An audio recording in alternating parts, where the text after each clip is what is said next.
where if I wanted to stay at Disney, I would have to do computer animation because they basically stopped drawing their films.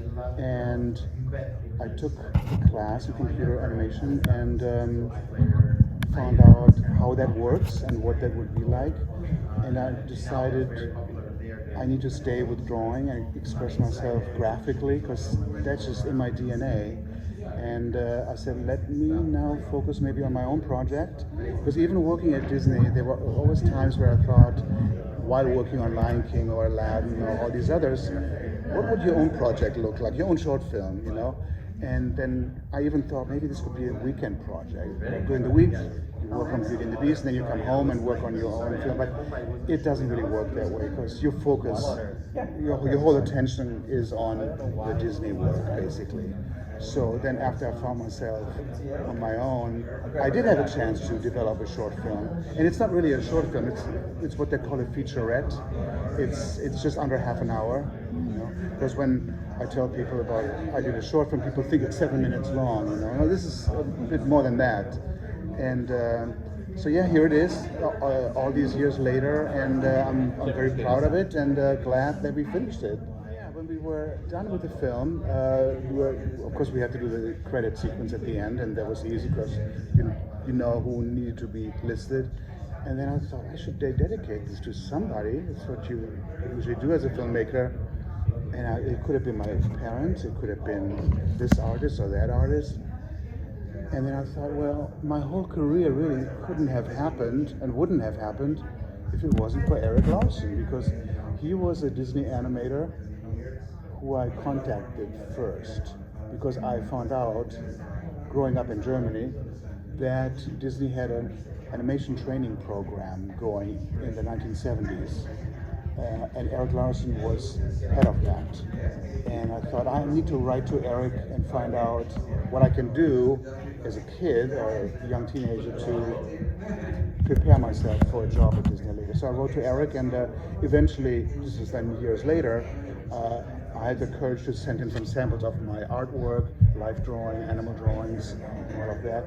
And he wrote back and he said, I think you've got what it takes. So he said, finish school, you have a few more months left, and then come on over into the training program. And he gave me a chance. And even my parents, bless them, they were so worried. This crazy idea to leave your home country and go to America. And I said, Mom, look, I can always come back, you know, and start to do something locally, become an art teacher, but I have to try this. So I actually made it through this training program, and it turned into 30 years.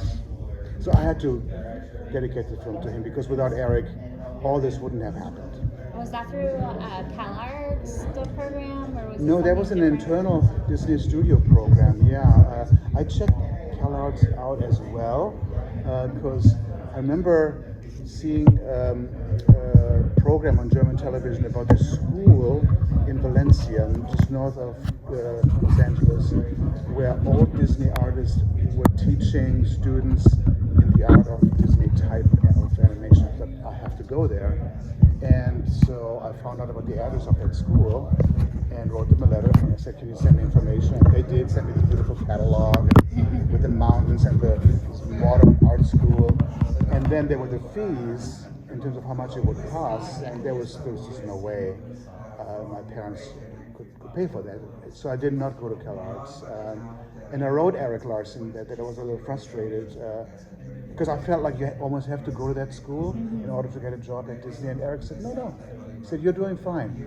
Your level of draftsmanship is already very good. Just finish school and then we'll take you into the program. So I bypassed CalArts. Amazing. Yeah, I think it has a more of a feature-length quality in terms of theme and character arcs than a short film gag type quality. And believe me, there was a time when we had all storyboarded and maybe a few scenes animated, nothing in color. And we looked at it, and I thought, well, at Disney, what we would do with a screening like this, we would have gag meetings and see where we can put in gags. And I could have done that, but something told me don't, because it's not that kind of a story. it's not a comedy. It's more. It has a melancholic tone with a bittersweet ending, and I didn't want to gag it up. Then there's some humor in it, some character humor, but I felt like I want to keep the tone of a novel, which was really established by my screenwriter, Michael McKinney. So that's why we kept that tone. I think in recent years people explore a lot of their life experiences in their film, and often those are not nice, or they've been tough. I think it's a good thing to process that through filmmaking. But there's also funny films coming out here and there. We're sort of in the middle. We're melancholic and heartfelt, but there's hope also at the end of the film. But that was just the kind of tone that we wanted to have.